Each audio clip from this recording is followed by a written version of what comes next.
How's it going, everybody? Welcome to the channel. As always, if you enjoyed today's video, don't forget to hit that like and subscribe. That helps out, means a ton. You guys get plenty of fun stuff, not just Choujin. We cover plenty of manga on the channel, so stick around, check it out, see if anything else catches your interest. Anyway, happy Thanksgiving to literally everybody from Sui Ishida because chapter 14 was phenomenal. I thought this chapter was good, like real good, and then we get to the ending, and oh my god, that's just wrong. I don't know what. Okay, we'll get to that. So yeah, Tokio has this pipe that he picked up off the ground, and he's gonna try and hit something back at Shiozaki after he throws it at him, hoping Shiozaki's, well, gonna throw something at him, because, well, it's Shiozaki. Anyway, so Shiozaki throws a pitch, and Tokio's like, oh, I could actually see that. I mean, that was really fast. That was like 200 kilometers per hour, but I could see it. So, I mentioned last time that unless vulture powers make you really good at baseball, there ain't no way Tokio's hitting something off Shiozaki. Turns out, vulture powers make you really good at baseball. Mainly because vultures have really, really good eyes, so Tokio can see these pitches even though they're like insanely fast. So, yeah, we're kind of good here. And then all of a sudden Shiozaki throws another one, and it's even faster, around like 300 kilometers per hour, and it literally takes like half of Tokio's elbow just off. It's just gone. Like, it literally went through his arm like a bullet. I don't know if 300 kilometers an hour is fast enough to make a baseball do that, especially to somebody with the body of a Choujin. I assume Tokio's body is at least slightly more durable than that of a human. At least slightly. I'd say that's safe to say, but hey, it's okay. It's devastating. It wrecked his arm, alright? I also mentioned, well, this possibly was in my video about chaosified Choujin, that form. It might have been in my review, doesn't matter. Raising yourself, what Simon did last time with, you know, I figured that was like a high-level technique. Maybe it is, and Tokio is just really, really talented. Or maybe it's not such a high-level technique after all. I mean, let's just go with Tokio's really talented. Maybe he just found his calling. Anyway, yeah, he starts thinking about it, and he's like, oh, I can do that thing that Simon did, because if his arm's wrecked like this, he's not going to be able to hit another pitch from Shiozaki. It's just not going to happen. So he ends up looking at Momomo like, hey, help me do it. Simon is fully against this. Not at all. This is not okay. And at first, Momomo's like, Tokio, like, if you mess that up, you are just going to kill yourself. You are going to die. That is the only two options. You succeed at raising, or you die. I don't know. So Tokio is pleading with Momomo, like, please, I'm serious, please, I want to save Shiozaki. Like, and you are seeing like a lot of emotion out of Tokio right now. You can tell he is very serious about this. He wants to try. He needs to try. He needs to try and save Shiozaki, and if this is the only way, he wants to do it. So, yeah, Momomo has a little bit of a flashback to what I assume is her father saving her from, like, a rock slide or something. He's, like, picking this huge boulder up, like, I'm coming to save you, Makio, or Maiko, whatever the name is. Doesn't matter. Anyway, I assume this also has left a little bit of feeling of not being strong enough, not being able to help, being helpless. That's probably a feeling that is very personal to Momomo, which is kind of funny when you think about it. Not like haha funny, but kind of funny when you think about it, because she has a super strength Choujin abilities, but probably didn't back then, and this possibly could have ended up getting her father killed. The rock slide might have gone down even further after he picked that up, trapping him, and then she couldn't get him out because she didn't have her powers yet. Maybe she unlocked her powers at that point and accidentally killed him trying to free him. I'm just saying, Momomo could have some, like, dark stuff back there with this memory. I also say that because this memory is quite clearly enough to make Momomo go, alright, fine, we're gonna do this. So Momomo says, Kurahara, closes her eyes, starts running at him, and says, grit your teeth, and absolutely slams into Tokio's face with a drop kick, sending him into raise yourself or die mode, and Tokio just pops straight up. Like, this didn't even seem like it was a huge deal. Like, it was kicked to the face, feathers float up in the air as visual symbolism, and poof, here we are, Tokio Kurahara, full beastification form, ready to go. I'm like, oh my god, Tokio is nice with it. Like, if we're being entirely honest.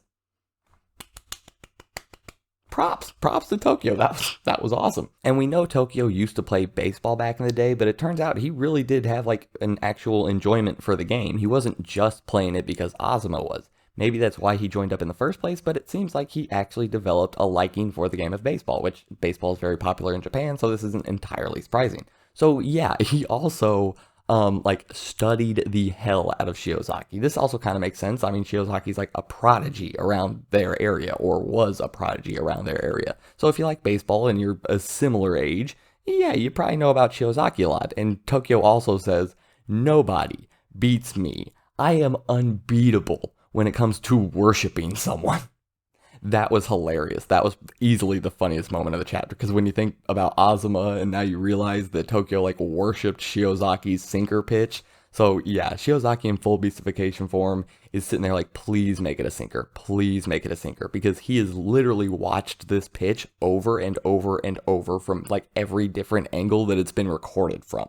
So this is the only pitch Tokyo has a chance of hitting, and it's the hardest pitch that Shiozaki has. But hey, anyway. If you worship somebody, worship them right, I guess. So yeah, he's asking for the sinker, and Shiozaki grabs another rock off the ground, and it's this beautifully drawn, just like multiple page moment from Sui Ishida of Shiozaki throwing this pitch. And it's all calling back to Shiozaki as a person, not as a Choujin. He loves baseball. That has nothing to do with him being a Choujin. Being a Choujin came after that. Well, kind of during that, but anyway. So yeah, Shiozaki throws the sinker. It's his signature pitch. Tokyo is asking for it. It's what led to all this sinkhole power, this sinker pitch. Everything comes to this. He throws it. Tokyo hits it. And as I kind of theorized, yeah, Tokyo still sinks. Just because it hit the bat doesn't mean that wouldn't cause Tokyo and the bat to just... So yeah, he goes slamming into the ground. The ball goes up in the air. I believe it was Tokyo saying, I'm trash. I am a garbage Choujin. Because I think he thinks he failed. Like, oh, it still made me sink. This plan didn't work out in the first place. Like, I'm trash. I'm not good at this either. But as this ball flies through the air, it catches Shiozaki's attention. And like I said, this calls to Shiozaki as a person. He went back to being a kid playing baseball and just saw it flying through the air. And his natural instinct was just I got it. And he even says this in this Choujin form. I don't think this was supposed to be this weird bestial Choujin like, I got it voice. I think this was just Shiozaki just catching a baseball. And yeah, he catches it, and it sinks him into the ground too. He slams down into the ground. It takes him out. He's done. This is too much for him.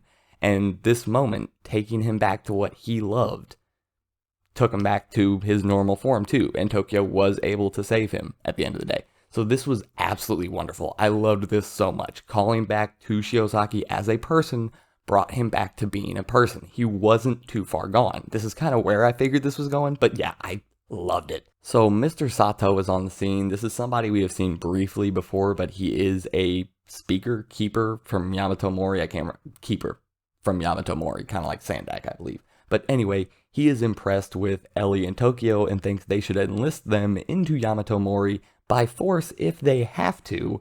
I think Tokyo and Ellie will probably join on their own accord. Maybe not. Maybe we will have to force one or both of them. I don't know. Anyway, yeah. Also turns out that they found the syringes that Tokyo and Azuma used to turn themselves into Choujin. They found 4 of those on the scene.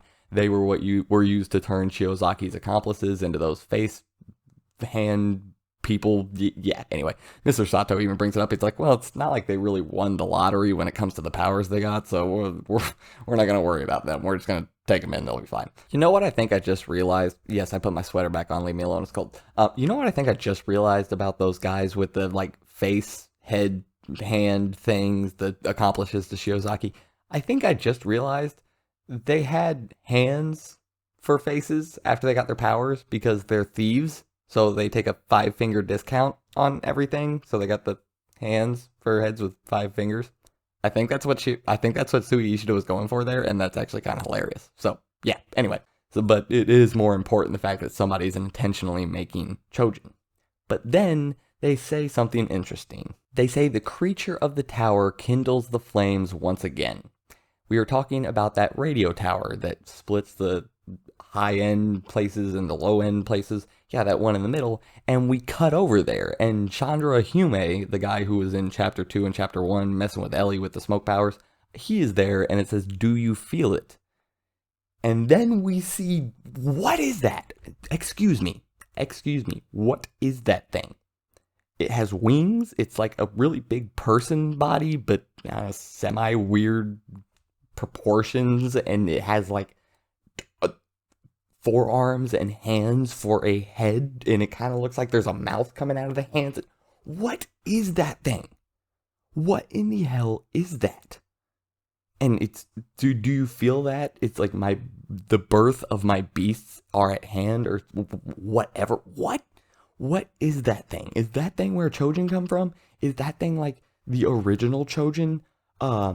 Is that like some primordial being? What the hell is that thing? What? This is insane. This was wild. This was so damn cool. I cannot wait for more of this now. Oh my god. I am even more invested into Choujin X than I was previously, just from that one single picture. That thing is insane looking, and I need to know what it is. I absolutely need to know what it is. But anyway, yeah, that's pretty much where we're at with the end of the chapter. This was super awesome. From the stuff with Tokio and raising himself, turn out he's very talented. That little bit we got with Momoma, that's a nice little bit of food for thought. This thing at the end was wild. I don't even... Sato's kind of interesting with trying to get Ellie and Tokio into Yamato Mori, saying they are very talented himself. Yeah, this was a very, very good chapter. Thank you, Sui Ishida, for this wonderful Thanksgiving present. So yeah, I'm gonna get out of here. I hope you guys enjoyed, and I'll see you next time. I'm out.